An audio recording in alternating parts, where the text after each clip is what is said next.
Good morning, everyone. Welcome to the pre-final week playoff Commissioners address. Everything is set. The final matchup is set. All of the losers are still somehow playing football here just to figure out the final positions, other than me, who I've already actually wrapped up 8th, if I'm not mistaken. So that's super how the mighty have fallen. As you can see, we have our Bassett's Brawlers taking on the waiver wire for the championship. This week we have myself taking on Habs Rural, Squirrel Nuts taking on Inglorious Bradfords, and Eric's team taking on Mitchell's team, the battle of the exciting names. Quick recap of last week. Vinegar Strokes lost to Mitchell's team 91-82 to 82.6, so somewhat of a close game. Roethlisberger didn't have a great night. I had some performance from Demarius Thomas. Other than that, like the whole season has kind of told me, my team sucks. I don't even know who these running backs are that I'm playing. Josh Gordon didn't really pan out for me. Should have probably traded him, see if I could have got something for him. On Mitchell's team, Peyton Manning actually had a slow night, 13 points for him. But Edelman, any wide receiver in New England right now has turned it on. He ended up with 15.4.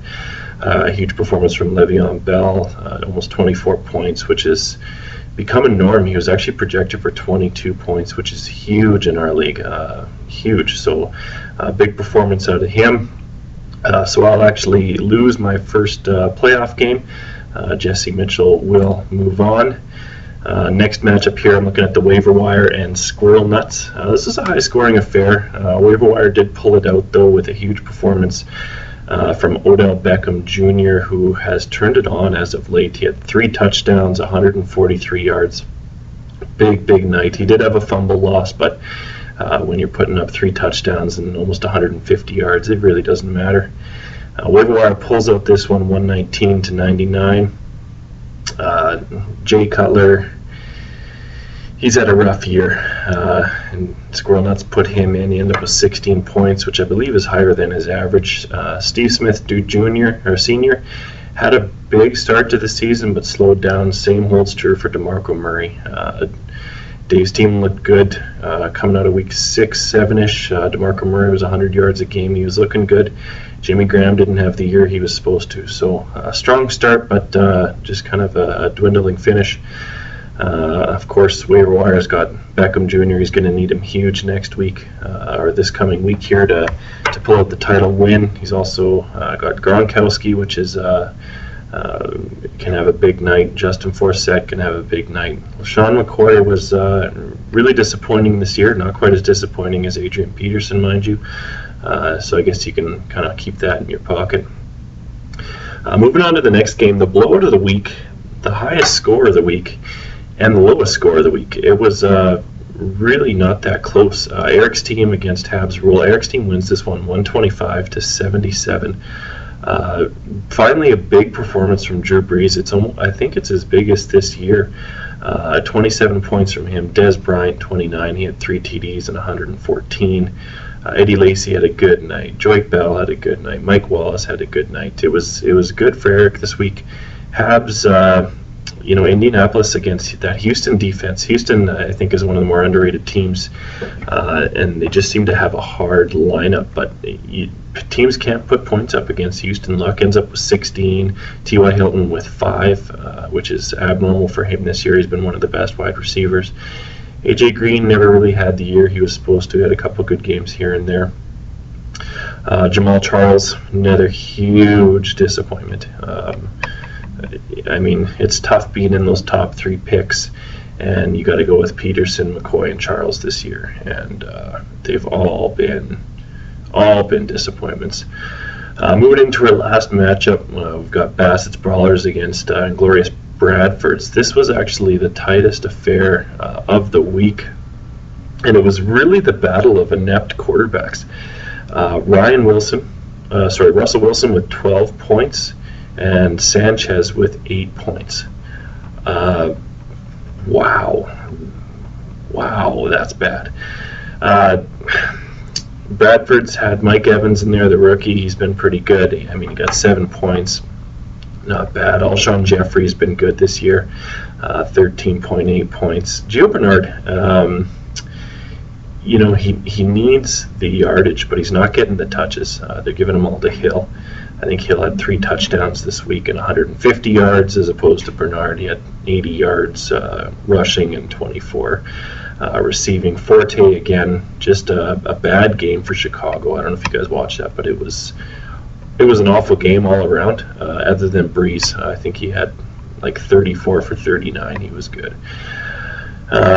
Looking at Spencer's team here, I mean, he's got C.J. Anderson, who is, he's a touchdown-dependent big player. He did have 96 yards, actually, all-purpose yards, so that's a big week for him, but no touchdowns.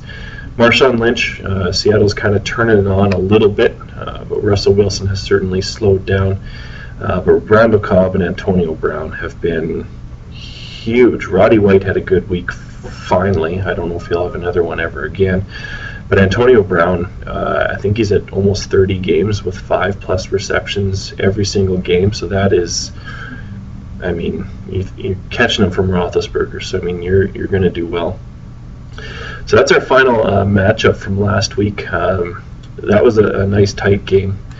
Like I said, we've got Bassett's Brawlers going against the Waiver Wire for the championship here. Waiver Wire is predicted to win 123-114, but we all know that means shit. Just looking at their lineup set right now, I imagine they've been looking at it closely. No huge changes. Waiver Wire is playing Tony Romo at quarterback, so that might be a little bit different. Spencer still has Roddy White in, so I think that's going to be his toughest decision of the week, who to stick in there. Travis Kelce from Kansas City playing tight end for him, so they are playing Pittsburgh in Pittsburgh. That'll be a tough game. Frank Gore is currently in his flex position, who's actually out. Not saying you should, but you might want to take a look at that, Spencer. He's got Atlanta's kicker. And St. Louis defense against the Giants. Kind of depends on how Beckham plays, mind you. If St. Louis shuts him down, that could actually decide the game. St. Louis has been on fire as of late. They have been the hugest surprise for sure in the second half, and after last week's performance, or lack of performance from every other team, they might be the best second half team for the end of the season here. Looking over at waiver wire here, Landry for Miami in. That's a boom or bust play. Jordy Nelson, of course, you got to play. McCoy, unfortunately, you got to play. Gronk, Trey Mason. That's another boom or bust play. So that's why he's projected for high points, but his variability is going to be huge. It's going to be a good matchup. I'm quite excited. It's going to be good football. Tonight we have, let's take a look here.